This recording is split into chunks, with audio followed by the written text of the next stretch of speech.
a shed update, and you'll have to excuse the mess from the last shed update. I haven't been able to put them up. It's been kind of cold and just ain't had time to go out here, because once I come out into the ark itself, I lose track of time and I absolutely get mesmerized and go, hey look, squirrel, and then I forgot what I came in here for. But anyway, a quick shed update. Basically two models, and then I want to talk about a diorama. First up is basically a reissue of the Excelsior kit.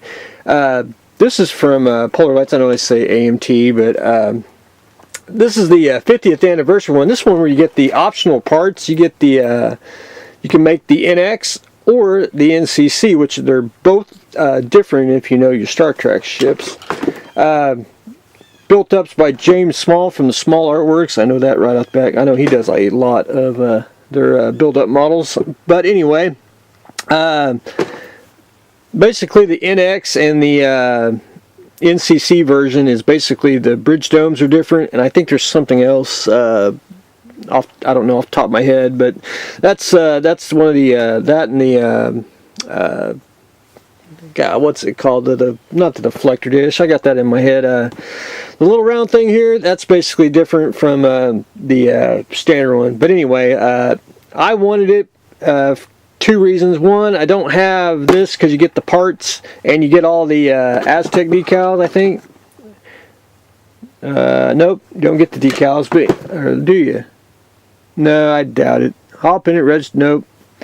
Anyway, you don't get the. You just get the basic parts, which is what I wanted, but you get the extra dome, which I like real well. But anyway, I'm going to probably leave that sealed for collector value, because I can remember many years ago when they came out with wherever the Excelsior is at, which is probably buried. Let's go back here. Surely I got one somewhere. It's probably farther deep, I would imagine. But anyway, when they had the Excelsior, they where's the Enterprise be at? There's one. They actually, if I ain't mistaken, on the filming miniature, they screwed up the real miniature and added the fins on the secondary hull, and I think they did the same thing to the molds of the Excelsior itself when they made the Enterprise B, and that's why they never could reissue an Excelsior, because they'd made the flares in the mold. I think that's what they did. That's hearsay now, but I just always remembered that was told to me that way. But so hopefully that's true. If not, we'll say it is and move on. But anyway, we're adding a 50th anniversary Excelsior to the Ark.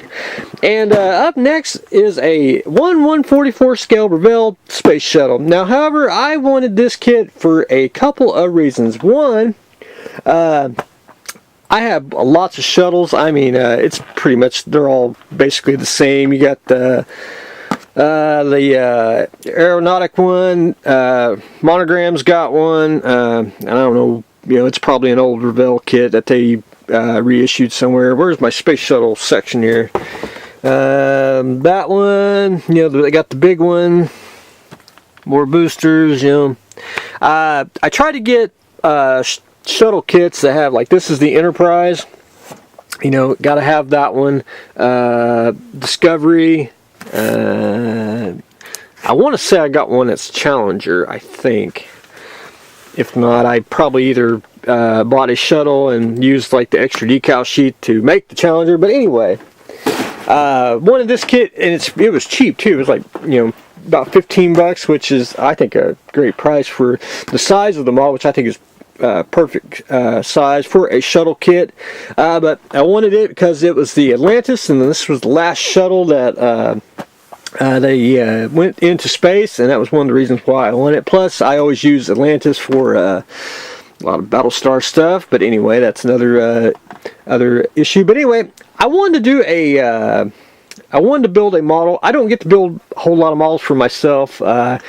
It's not a bad thing. It's just I build a lot for everyone else, so I get a joy out of that. But I always want to build one for myself that's kind of odd and just unique, and calling my calling card, if you will. I needed the markings, the NASA markings, as in, if I don't show it on the side, I basically need where it says NASA, the flag, and a few other ones. Well, I'm trying to find a modern day decal sheet. Was getting up there. It was like $10-12. Well, $3 more and I could buy a model kit and get the decal sheet. But I needed the parts from a shuttle too, because I wanted to build this. This is, and I'll show you the plaque because I had it made. I just happened to run across this a couple weeks ago. This is the Winganon space capsule from Winganon, Oklahoma. It's about an hour's drive from where I'm at. And this here is in Oklahoma, especially in Winganon, Oklahoma.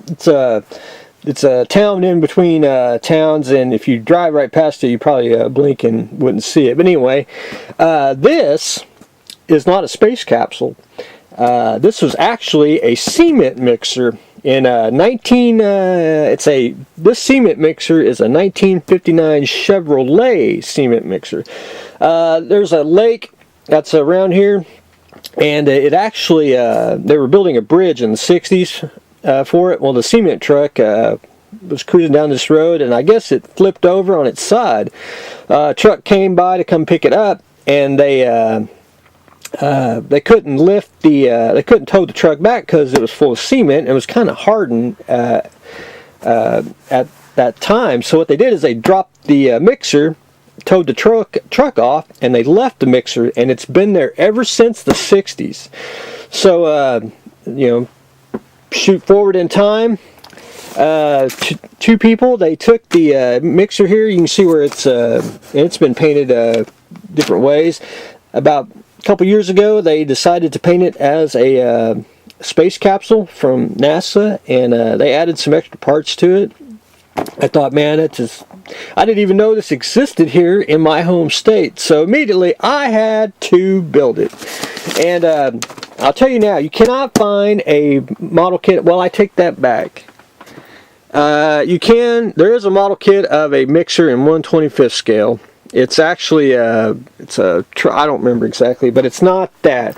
I've actually tried to look for the 59 Chevrolet mixer. You can get like a toy, but it's about that big, and it's not really worth it. However, I did find a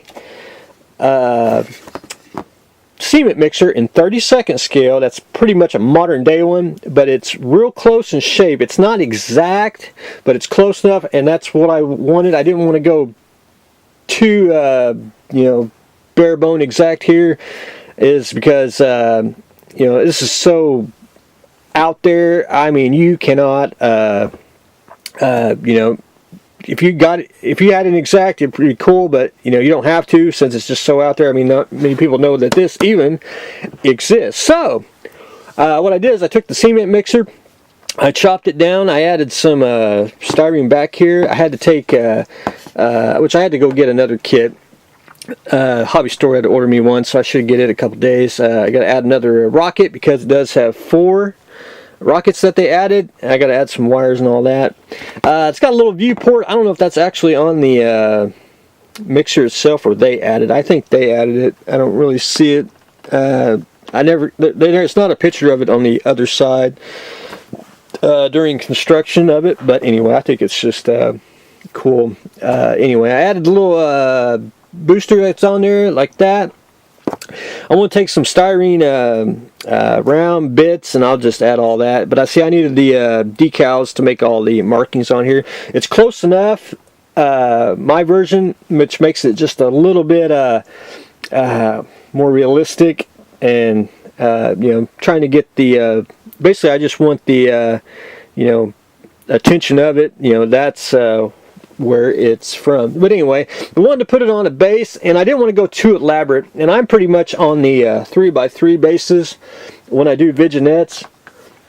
I think that they are I think you can pack a whole lot of diorama on the one little space and not just have this big enormous diorama, when you do a vehicle or anything. But anyway, I reuse my old Terminator one. We just had the arch and had a couple Terminators on it, which worked for me what I wanted to do. Well, I always reuse a lot of my stuff, so I want to rip this off, put the new plaque on, and I'll be good to go. Anyway, the Terminators fell off. I had it for about a year or two, and that's pretty much my lifespan of my model kits when I build. So anyway, so what I want to do is I want to break the plane. When I say break the plane, when you build diorama, it's basically you're either looking at it this way or up and down. Anyway, and you can do the vertical plane, which a lot of people are starting to do more and more of. I want to break the plane by doing it pretty much like that. This way you have you broke it basically to the right here, and I'll get the groundwork and plus Tamaya's got this textured grass in a paint jar that I want, and I want to try. I've seen a couple videos of it, and I kind of want to do that. Or I may go and do the model railroad static grass type stuff. But anyway, I haven't jumped that bridge here. I wanted to get most of the construction done on it. But anyway, I think that is just absolutely phenomenal, and I did not know that this even existed in the state of Oklahoma, which is just cool, man. I'll have to take a trip up there and go see it. But anyway, I thought that was a unique model to build. But anyway, that's what I've got going on today. I'll have some more updates on this. I'm going to try to finish this up for there's a couple shows in April and June that's coming up, and I'll probably have them ready for that. And I always like to have something to show, because I really can't bring client builds to shows. Just don't like to bring other people's property to model shows, so I always like to build my own stuff to bring to the shows. But anyway, that's what I've got going on today. We are building the Winganon space capsule. I'm adding a